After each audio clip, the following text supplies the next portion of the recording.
France 24's business editor Kate Moody, joins me in the studio. It's good to have you, Kate. Hi, Yinka. So Amazon has become the latest tech giant to seek clean energy from nuclear reactors. Yeah, the emergence of artificial intelligence and the need for more and more data centers means that the tech industry is using more and more energy, and it's under pressure to commit to clean energy. This Wednesday, Amazon said it would invest $500 million in nuclear power. It announced deals with Dominion Energy in Virginia and a separate one with X Energy Reactor. Amazon had already bought a data center powered by the Susquehanna nuclear power plant earlier this year. Just 2 days ago, Google's parent company Alphabet announced a similar deal with Kairos Power. Microsoft is also partnering with Constellation Energy to restart the nuclear power plant at 3 Mile Island, which was closed after a partial meltdown back in 1979. All three of those tech giants have also been investing in solar and wind energy as well. The U.S. Energy Secretary hailed the latest announcement as an important step in reducing carbon emissions. We're thrilled that AWS is the latest to BYOP, as we say, bring your own power to the build out of these data centers. Obviously, SMR, small modular reactors, are a huge piece of how we're going to solve this puzzle of getting to 100% clean electricity by 2035 while responding to all of the demand that will be created as a result of the data centers and the other and the new factories, et cetera, that are coming online. The International Energy Agency is also preparing to turn the page on fossil fuels, saying that the world is set to enter a new energy market, although it will still need oil for many years to come. Geopolitical uncertainty plays a role in that, as Yuka Royer explains. A new era is on the world's doorstep. The International Energy Agency expects global demand for oil will peak before the end of this decade. After the age of coal started with the Industrial Revolution in the 18th century, followed by age of oil, the world is entering the age of electricity. The IEA forecasts that if countries around the world move along stated policies, global oil demand will rise for a few more years before coming back down to the current level by the mid-2030s. A major driving force for the transition is the transport sector. Industry, air conditioning, and data centers linked to the surge of artificial intelligence are also behind the growing thirst for power. We will still need oil many years to come, and it doesn't mean that it will decline immediately, depending on the policies, but we see a peak.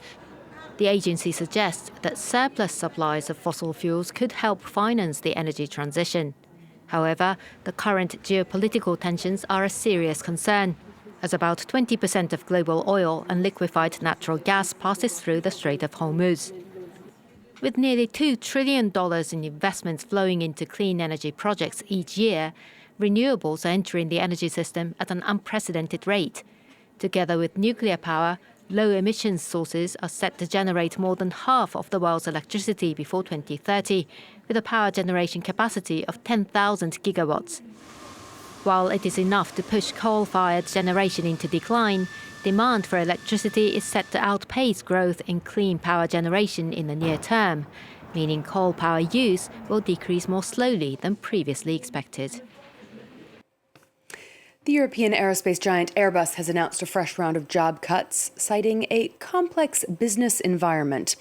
It's axing 2,500 jobs from its defense and space division. That represents about 7% of that department. There you can see the press release from management there. These job cuts are going to be taking place over the next few years.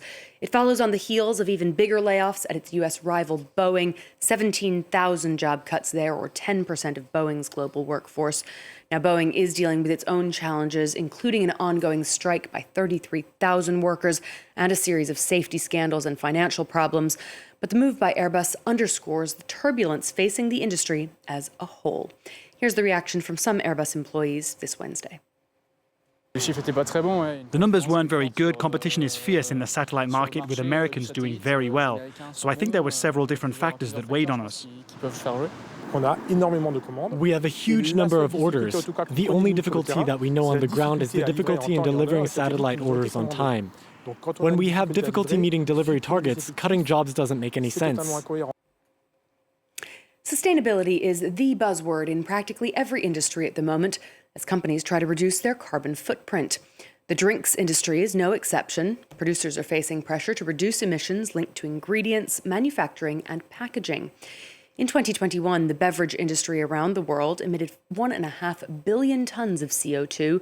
That's a 2.5% drop compared to 2018, but still about 3.8% of global emissions for that year.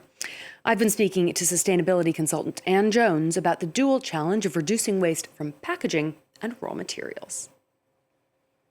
Oh, the raw materials are absolutely vital. I also do some work with the Regenerative Viticulture Foundation. And from a wine perspective, we see such a hugely positive impact on the planet through regenerating soils, healthy soils, living soils, whether that be through soil organic carbon, also through the biomass. So biomass is what we have above ground or below ground that can actually sequester carbon and can really help to mitigate the impacts of the rest of the supply chain. But biodiversity is so important, creating a wonderful, healthy ecosystem, whether that be for microorganisms, for birds, for butterflies, actually creating a really positive impact on the planet within that particular environment. But that's, of course, just for wine. We also have to remember, and I think sometimes we get disconnected from the farming element of drink, but actually other drinks come from barley or from fruit. And actually those raw materials are absolutely vital to the whole carbon impact of the drink in total. And of course, we can't talk about raw materials in the drinks industry without talking about water, an essential ingredient, but one that's also really under threat because of climate change and pollution. How is the drinks industry dealing with the potential for water shortages, for example? Actually, the drinks industry, I think, is probably at the forefront of the impact of climate change in this sense, because it is so dependent upon water.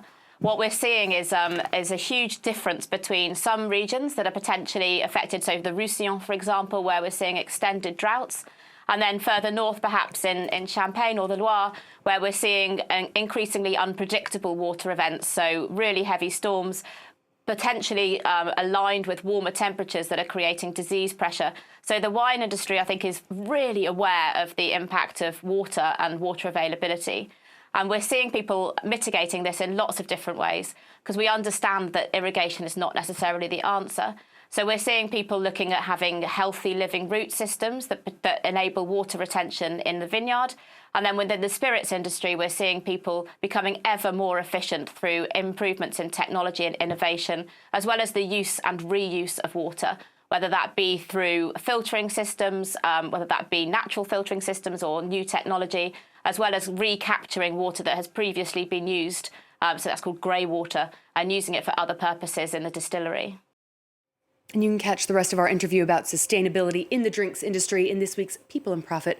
That'll be airing at 4:45 p.m. Paris time this Thursday. Yinka? Great stuff.